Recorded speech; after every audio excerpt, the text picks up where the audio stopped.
자, 수원산업 106회 문제입니다. 1번 일반점표 메뉴를 이용해서 다음 거래자를 입력해라. 자, 입력은 생략을 하고 분개만 제가 해드리도록 할게요. 회사는 보유하고 있던 자기 주식 300주를 얼마에 취득했었다고 나와 있습니까? 15,000원에 취득을 했었어요. 자, 모두 17,000원에 처분하고 대금은 보통예금 계좌로 수령하였다라고 나와 있습니다. 자, 분개를 한번 해볼게요. 날짜가 3월 20 날짜고요. 3월 20. 자기 주식을 처분을 했습니다. 대변에 자기 주식 처분하고 대금은 보통예금으로 수령을 했으니까 차변에 보통예금. 자, 여러분들 계산 한번 해보실래요? 300주를 17,000원에 처분하고 보통예금 계좌로 입금됐다라고 나와 있으니까 보통예금에 입금된 금액은 얼마가 될까요? 300주 곱하기 17,000원 이렇게 해주시면은 510만원 나오죠? 510만원. 차변에 보통예금이 510만원. 대변에 자기 주식은 얼마에 취득했었다고 나와 있죠? 15,000원에 취득했었다고 나와 있죠? 300주 곱하기 15,000원. 그러면 450만원.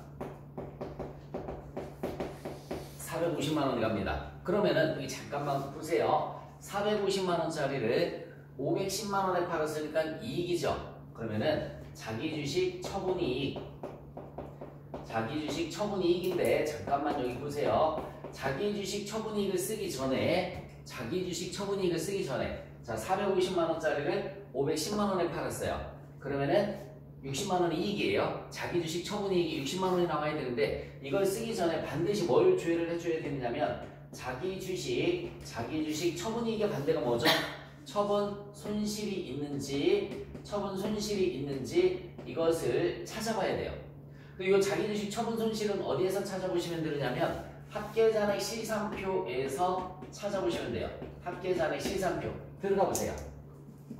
여러분들 화면에서 합계잔액 실산표 3월달 들어가 볼까요? 합계잔액 실산표 3월달을 들어가서 보시면은 컨트롤 F를 눌러보세요. 합계잔액 실산표 3월달 엔터 치고 들어가셔서 컨트롤 F 검색창이 검색하기 거기에서 뭘 찾아보라고 그랬어요? 자기 주식 처분 손실 쳐보세요. 자기 주식 처분 손실 있네. 차변에 자기 주식 처분 손실이 얼마 있습니까? 30만원이죠, 그렇죠? 그럼 걔를 먼저 정리를 해줘야 되는 거야. 그래서 자기 주식 처분 손실이 30만원 없어지는 겁니다. 차변에 있었죠, 그렇죠? 대변에 반대편에 가서 저렇게 없어지는 거예요. 그러면은 자기 주식 처분이익은 얼마가 되느냐면 나머지 얼마가 되는 거죠? 30만원만 자기 주식 처분이익이 되는 겁니다.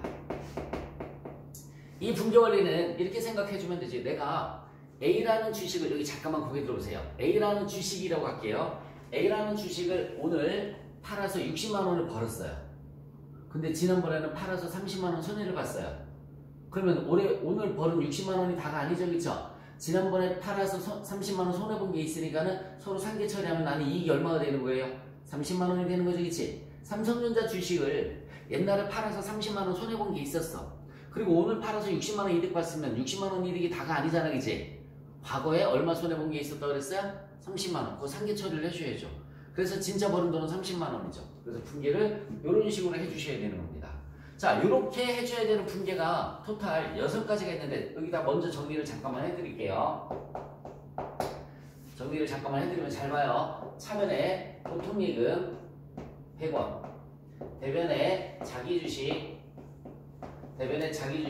예를 들어서 40원, 140원 이렇게 할게요. 그럼 140원짜리를 얼마에 파는 거지? 100원에 팔았죠. 그럼 이익이야, 손해야? 손해요. 그러면은 잘 봐요. 자기 주식 처분 손실. 자, 40원을 쓰기 전에 손실을 쓰기 전에 앞에 혹시 이익이 있는지 찾아봐야 돼요. 그걸 자기 주식 처분이익을 찾아봐야 됩니다. 자기 주식 처분이익 역시 마찬가지. 이거 어디에서 찾으면 된다고요? 합계잔액 시산표에서 지금처럼 찾아주시면 되는 거예요. 만약에 자기 주식 처분이익이 10원이 있어요. 자기 주식 처분이익이 찾아봤더니 10원이 있어. 지금처럼. 그러면은 처분 손실은 얼마가 되는 거죠? 30원. 이런 식으로 분기를 해주시면 되는 거죠. 없으면 0이면 굳이 쓸 이유가 없는 거죠. 그렇죠? 그러면 그냥 40원의 손실이 되는 거고. 이것도 얘가 없으면 그냥 자기 주식 처분이익이 얼마가 되는 거예요? 60만 원이 되는 거고요. 반대로 꼭 항상 처분이익을 쓰기 전에는 처분 손실을 먼저 찾아봐라. 처분 손실을 쓰기 전에는 처분이익을 먼저 찾아봐라. 찾는 건 어디에서 찾으면 된다고 그랬어요? 합계잔의 시산표에서 찾으면 된다는 걸 기억을 해주시면 됩니다. 자, 이런 스타일로 분계되는 걸 더 설명을 해드릴 테니까 여기 잠깐만 봐요. 이런 거가 또 있습니다. 차변의 보통예금. 차변의 보통예금 100원. 대변의 자본금. 자본금이 예를 들어서 70원이에요. 그러면 70원짜리를 얼마에 발행을 한 거예요? 100원에 발행을 한 거예요. 초과 발행했죠, 그렇죠? 그러면 이때 나오는 계정 과목이 주식 할인 발행 차금이에요. 주식 할인 발행 차금. 자, 그런데 주식 할인 발행 차금이 아니죠. 주식 발행 초과금이에요. 이때 나오는 계정 과목이 주식 발행 초과금. 주식 발행 초과금. 자, 그러면 이 주식 발행 초과금을 쓰기 전에 초과금을 쓰기 전에 역시 뭘 먼저 찾아봐야 되냐면 주식 할인 발행 차금이 있는지. 주식 할인 발행 차금. 역시 찾는 거는 합계잔액 시장표에서 찾아보시면 되는 겁니다. 만약에 얘가 없으면 굳이 쓸 필요가 있어요, 없어요? 없는 거죠. 굳이 쓸 필요가 없는 거죠. 그러면 얘가 그냥 얼마가 되는 겁니까? 30원 이렇게 되는 거예요. 이번에는 없다라고 가정을 하고, 자, 이거랑 반대가 이렇게 분계가 돼요. 자, 차변의 보통예금이 100원이고요. 최근에 자본금이 150원이에요. 자본금이 150원. 그러면 자본금 150원인데 돈은 100원밖에 안 들어왔죠? 할인 발행한 거야. 그래서 차변에 뭐가 와야 되냐면 주식 할인 발행 차금. 차변에 주식 할인 발행 차금이 와야 되는데 요거 쓰기 전에 역시 마찬가지 뭘 찾아봐야 될까요? 주식 발행 초과금을 찾아봐야 돼요. 반대되는 계정 과목. 주식 발행 초과금을 역시 어디에서 노란색이니까 합계잔의 시san표에서 지금처럼 찾는 거야. 만약에 없으면 굳이 쓸 이유가 있어요, 없어요? 없죠. 근데 만약에 이번에는 20원이 있더라. 그러면은 주식 할인 발행 차금은 얼마가 되는 거예요? 30원. 이렇게 분계가 되는 겁니다. 반대 계정 과목. 자, 하나 더 있어요. 감자할 때, 자본금, 소각할 때, 여기 봐요. 이건 소각이라는 말을 써요. 소각, 감자할 때, 얘는 증자할 때, 유상증자라고 합니다. 돈이 들어오는 거니까 유상증자할 때 이런 식으로 분계가 되는 거고요. 유상증자, 즉 신주를 발행할 때 분계 스타일이고요. 자, 소각했을 때 자본금이 100원인데 대변에 보통예금이 70원만 나갔어요. 그러면 자본금을 100원 줄이면서 70원만 나갔죠, 그렇죠? 그래서 30원만큼을 우리가 뭐라고 하느냐면 감자 차익이라고 합니다. 자, 그런데 감자 차익을 쓰기 전에 뭘 찾아봐야 될까요? 그럼 감자 차익의 반대가 뭘까요? 감자 차손을 찾아보는 거예요. 합계잔의 시san표에서 얘가 10원이 있어요. 그럼 감자 차익은 얼마가 되는 거죠? 그러면 20원 이렇게 되는 거죠. 얘랑 반대되는 거 한번 볼게요. 차변의 자본금이 100원인데 대변에 보통예금이 얼마나 갔냐면 150원이 나갔어요. 그럼 돈이 더 많이 나갔으니까 이걸 우리는 뭐라고 하느냐면 감자차손이라는 말을 쓰는 거예요. 근데 감자차손을 쓰기 전에 뭘 먼저 써줘야 된다고요? 감자 차익이 있는지를 또 찾아와야 돼요. 합계잔의 시san표에서. 아니면 문제상에서 주어주든지. 얘가 만약에 20원이 있더라. 그러면은 감자차손은 얼마가 되는 거죠? 30원이 되는 겁니다. 요 세 가지는 반드시 분계 스타일이 이렇게 돼야 되는 거야. 그래서 지금 그 시험 문제는 자기 주식을 450만원짜리를 510만원에 팔았단 말이에요. 그러면 자기 주식 처분이익이 30만원인데 얘를 쓰기 전에 얘랑 반대되는 게 있으면 정리를 먼저 해줘야 되는 거야. 그래서 자기 주식 처분 손실을 합계산의 시san표에 가서 컨트롤 F에서 쳐봤더니 차변에 30만원 있었죠? 대변에 가서 없애주면 자기 주식 처분이익이 30만원이 되는 겁니다. 요 원리랑 똑같은 방법으로 이 6가지는 분계를 이런 스타일로다가 여러분들이 정리를 해주셔야 됩니다. 요거부터 노트에다 정리를 좀 해주세요.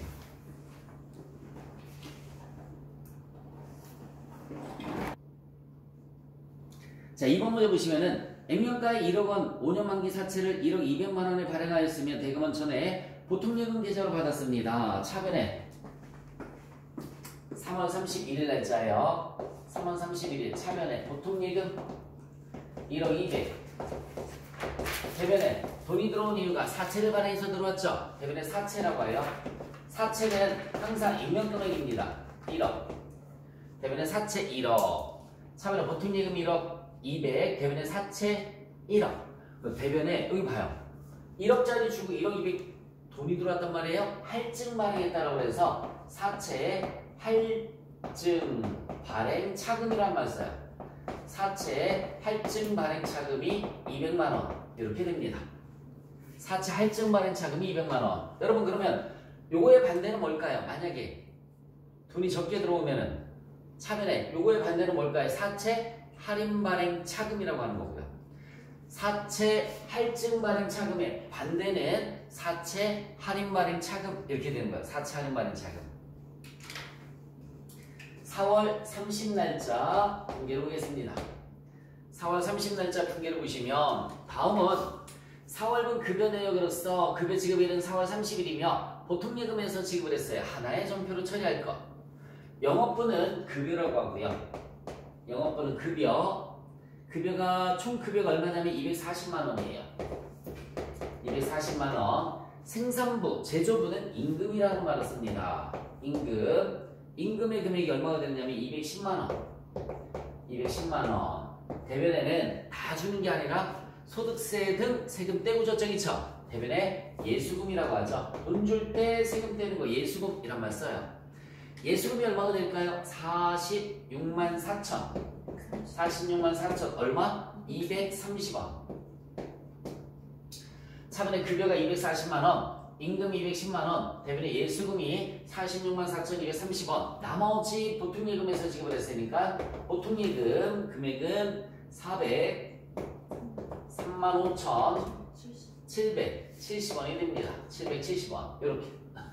차변에 급여 240만 원, 임금 210만 원. 대변에 다 주는 게 아니라 소득세 등 공제를 했습니다. 예수금 보통예금이라고 분계를 해주시면 돼요. 자, 5월 13일 날짜 보겠습니다. 5월 13일 날짜 보시면 진화로부터 라고 나와 있어요. 여러분들 진화의 중요 표시 해보세요. 왜 거래처의 중요 표시를 해놓냐면 여러분들 전표 입력할 때 거래처 코드가 빠지면 코드가 빠지면은 마이너스 1점 감점이 돼요. 그래서 거래처가 나와 있으면 반드시 형광펜이나 빨간색으로다가 이렇게 표시를 해놓고 입력할 때 꼭 처리를 해줘야 됩니다. 외상 매출 5천만 원을 조기 회수함에 따라 일찍 받았죠, 그렇죠? 일찍 받음에 따라서 1% 할인해주고 나머지 보통예금 계좌로 입금받았습니다. 부가가치세는 고려하지 말 것. 우리 일반 전표가 됐던 매입 매출 전표가 됐던 분기할 때 무엇은 고려하지 말 것. 그러면 아예 지워버려. 그런 문장은 필요가 없는 거예요. 괜히 헷갈리기만 하니까 그냥 찍찍 거버리시면 돼요. 고려하지 말 것, 고려하지 않는다. 뭐 이런 것들 부정적인 메시지 나오면 신경 쓸 거 없어요. 차변에 보통예금, 대변에 외상매출금, 외상매출금. 자, 외상매출금에 여기에 거래처 뭐가 들어가야 된다고요? 진화 이렇게 거래처 코드 이름만 들어가면 안 되고 뭐가 반드시 들어가야 되냐면 코드가 반드시 들어가야 돼요. 5천만 원입니다. 5천만 원. 근데 다 받은 게 아니지, 그치? 1%, 5천만 원 1%면 얼마야? 50만 원 깎고 얼마 받았어요? 4,950만 원 받은 거예요. 4,950만 원. 나머지 깎은 걸 우리는 뭐라고 하느냐면 매출 할인이라는 말을 써요. 매출 할인이 50만 원. 자, 여기에서도 잠시만요. 매출 할인이 코드번호가 여러 개가 있어요. 지금 뭐에 대한 거냐면은 제품 매출에 대한 외상 매출금 받는 거란 말이에요. 제품 매출이 404번. 그래서 제품 매출에 대한 매출 할인은 406번. 406번. 암기는 안 해도 되는데 그 참고란을 보시고서 선택을 해주시면 돼요. 매출 할인이란 말이 여러 개가 있는데 죄송합니다. 매출 할인이란 말이 여러 개가 있는데 참고란에 제품 매출을 보고 선택하면 406번이 됩니다. 자, 그 다음에 이제 5번 문제 8월 25일 날짜 보도록 하겠습니다. 8월 25일 일기 확정 신고 기간에 부가세 미납세 500만원 미지급 세금으로 처리를 했다라고 나와 있어요. 가산세 20만원을 국민카드로 납부를 하였다라고 나와 있어요. 카드 대금은 결제 금액의 2%가 부과됐습니다. 미지급 카드 대금은 미지입금, 가산세는 세금과 물가, 판, 카드 수수료는 수수료 비용, 판, 800번대로 처리를 해라. 하나의 전표로 회계 처리를 하시오라고 나와 있어요. 여러분 원래 부가세 1기 확정 몇 월 며칠에 납부하는 거야? 7월 25일에 납부를 해야 되는데 그날 못 냈어. 그래서 8월 25일에 내는 거니까 가산세가 붙겠죠, 그쵸? 그래서 분계는 자 일단은 차면에 미지급 세금 원래 세금이 얼마 있었어요? 500만원 미지급 세금으로 처리했다라고 나와 있잖아요. 500만원에 가산세가 얼마 있다고 나와 있어요? 20만원 세금과 공과 얼마라고요? 20만원 두 개를 결제를 하는 거예요. 본래의 세금 얼마에다가 500만원에다가 가산세 얼마? 20만원 여기에 520만원에 몇 퍼센트 수수료가 붙었어요? 2% 결제 금액이 520이잖아. 수수료 비용 800번대라고 그랬어요. 둘 다 수수료 비용입니다. 둘 다 800번대. 자, 여러분들 520만원에 2%면 얼마가 될까요? 520만원에 2%면 10만 4천원 되는 거죠. 맞잖아. 520만원에 2%면은 10만 4천원 나오죠? 10만 4천원 이렇게 이거 다 몽땅 카드 결제했으니까 미지급금 미지입금이 530만 4천원 이렇게 됩니다. 미지입금은 530만 4천원이 되는 거예요. 530만 4천원 여기에 카드사 무슨 카드로 결제했다고 나와 있어요? 국민카드 반드시 국민카드가 들어가야 됩니다. 코드 번호가 들어가야 되는 거예요. 국민카드 그래서 카드 부가세 미납부세액을 500만원이 있었는데 가산세 포함해서 카드 결제하니까는 결제 금액의 2% 수수료가 붙었단 말이야. 결제 금액의 2% 수수료 붙은 거 10만 4천원 포함해서 530만 4천원 이렇게 가면 되는 거죠. 우리 세금 카드로 내시는데 많잖아요, 그죠? 카드로 내는데 저도 카드로 내요. 다만 이제 가산세가 없으면 미지급세금 수수료 비용 이렇게 되겠죠. 미지급세금 수수료 비용 미지급금 이렇게. 매일 매출 전표 한번 보도록 하겠습니다. 여기까지가 일반 전표고요. 자, 매일 매출 전표 분기 보시면 1월 23일. 자, 매일 매출 전표는 이제 분계를 보고 과세 유형을 선택해 줘야 돼요. 전기에 자, 당사가 유진물산의 외성으로 판매한 제품 500만원에 관한 공급계획이 해제되어 현행 부가세법에 따라서 수정전자세금계산서를 발급하였다. 밑줄 쳐보실래요? 수정전자세금계산서를 발급하였다. 그러면은 수정전자세금계산서 발급했을 때 과세유형은 11번의 과세가 됩니다. 과세유형은 11번의 과세고요. 분계는 그냥 여기 봐요. 분계가 현금거래가 있고 외상거래, 혼합거래, 카드거래가 이렇게 네 가지가 있어요. 그런데 그냥 우리는 혼합 아니면 카드 둘 중에 하나만 사용하는 게 편합니다. 괜히 뭐 굳이 현금거래, 외상거래 신경 쓸 거 없이 나중에 전피입력할 때 분계는 혼합, 카드 결제했을 때만 뭐 카드, 그냥 나머지는 다 혼합 이렇게 해주면 제일 편해요. 11번은 과세 혼합이고요. 분계 어떻게 해주시면 되느냐면 마이너스 세금계산서가 끊긴 거란 말이에요. 그래서 거기 대금결제란에 보시면은 세금계산서 대금결제란에 보시면 외상미수금란에 마이너스 550만원 가 있죠, 그쵸? 자, 분계는 대변의 제품매출 마이너스 500 부가세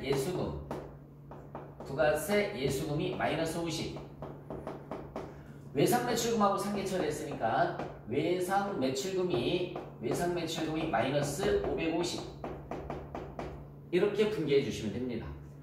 그리고 분계 유형을 외상으로 하면 편하긴 한데 그냥 우리는 다 뭐로 하자고요? 혼합으로 하자고요. 수정전자세금계산서를 발급하면 과세 유형은 11번의 과세 엄청 중요한 거예요. 분계를 혼합 마이너스 분계해 주시면 됩니다. 자, 2월 1일 날짜 볼게요. 2월 1일 날짜 보시면 업무용으로 사용할 목적으로 거래처로부터 업무용 승용차. 여러분 990cc라고 나와있죠. 그쵸? 이게 중요한 거야. 990cc. 메모하세요. 1000cc 미만은 매입세 공제 됨. 이렇게 쓰시면 돼요. 1000cc 미만은 매입세 공제됨. 대금은 한 달 후에 지급하기로 하였고 종이세금 계산서를 발급받았다고 나와 있어요. 자, 다시 한번. 원래 여러분들 승용차는 불공이라고 배웠을 거 아니에요, 그쵸? 그거는 1000cc 이상만 불공인 거고요. 1000cc 미만은 매입세 공제가 됩니다. 그래서 세금 계산서 받았으니까 51번의 과세 혼합 이렇게 해주시면 돼요. 분계는 차변에 차량 운반구 금액은 얼마가 될까요? 1000만원. 차량 운반구 1000만원. VAT 대급금이 100만원. 돈 안 줬죠? 그죠? 미지급금이란 말 씁니다. 돈 안 줬으니까 미지급금 1100만원. 차변은 차량 운반구 1000만원, 부가세 대급금이 100만원, 대변에 미지급금이 1100만원. 이렇게 분계를 해주시면 되겠죠? 자, 그 다음에 3번 3월 24일이에요. 3월 24일 정상적인 구매 확인서에 의해서 수출업체인 주식회사 상도무역에 제품을 납품하고 다음에 영세율 전자세금계산서를 발급하였다. 밑줄 쳐볼까요? 영세율 전자세금계산서를 발급하였다. 12번의 영세입니다. 12번의 영세 분계는 역시 혼합으로다가 정리를 해주시면 돼요. 영세율 세금계산서가 발행이 됐으니까 12번의 영세예요. 대변에 제품을 납품을 했어요. 얼마 납품을 했느냐면 3천만원. 대변에 제품 매출이 3천만원. 대금 결제는 외상을 했으니까 외상 매출금. 대금 결제는 외상을 했으니까 외상 매출금이 3천만원. 이렇게 분결됩니다. 영세금 부가세가 나올까요? 안 나올까요? 안 나옵니다. 그리고 4월 1일 날짜. 4월 1일. 자, 판매한 제품을 배송하기 위해서 운반비를 현금으로 지급하고 현금 영수증을 발급받았다고 나와 있죠. 자, 밑줄 쳐주세요. 현금 영수증을 발급받았다. 운반비를 현금으로 지급하고 현금 영수증을 발급받았습니다. 그러면 61번에 현금과세 줄여서 현과 혼합거래. 다시 한번 현금 영수증 받으면 61번에 현과가 되는 거예요. 현과. 그래서 분계는 차변에 매출할 때는 운반비로 합니다. 중요한 거는 운반비가 500번대가 아니에요. 판매한 제품, 판매랑 관련돼 있죠, 그쵸? 이거 800번대로 처리를 해줘야 되는 거예요. 운반비가 800번대입니다. 그래서 800번대 운반비 얼마니? 50만원인가요? 50만원이지? 50만원. VAT 대급금이 5만원. 대변에 뭘로 던졌다고 나와 있어요? 현금으로 지급을 했으니까 대변에 현금 금액은 55만원. 이렇게 분계를 해주시면 되겠죠. 매출 관련된 운반비는 그냥 운반비로 분계를 해주시면 돼요. 매출 관련된 운반비는 그냥 운반비로 분계를 해주시고 800번대라는 거 알아두시면 되겠습니다. 자, 5월 20 날짜 거. 5월 20 날짜 생산부 직원들이 자, 올리푸드에서 회식을 하고 식사비 49만 5천 부가세 포함해서 카드로 결제를 했습니다. 단 카드 매입에 대한 부가세 매입세 공제 요건을 충족하며 미지입금으로 처리할 것 이렇게 나와 있죠. 자, 밑줄 쳐볼까? 카드로 결제하였다. 국민카드로 결제하였다. 57번에 카드과세 줄여서 카과라는 말을 씁니다. 57번에 카드과세 줄여서 카과라고 하고요. 요때는 혼합이 아니라 카드. 요때는 혼합이 아니라 카드로 결제했으니까 카드로 해주시면 돼요. 카드. 그래야지 편합니다. 분계는 차변에 복리후생비. 차변에 복리후생비. 여러분 부가세 포함해서 얼마나 그랬어? 49만 5천 원이니까 별도로 분리하면 얼마죠? 45만 원이죠. 부가세 대급금 부가세 대금이 45,000원. 대변에 카드 결제했으니까 미지급금이라고 합니다. 미지급금이 49만 9천원. 이렇게 해주시면 돼요. 과세유형 같은 거 정말 중요한 거니까 과세유형 틀리시면 안 됩니다. 그래서 세금 계산서인지 신용카드 영수증인지 현금 영수증인지 이렇게 증빙을 보고서 과세유형 선택해 주시면 돼요.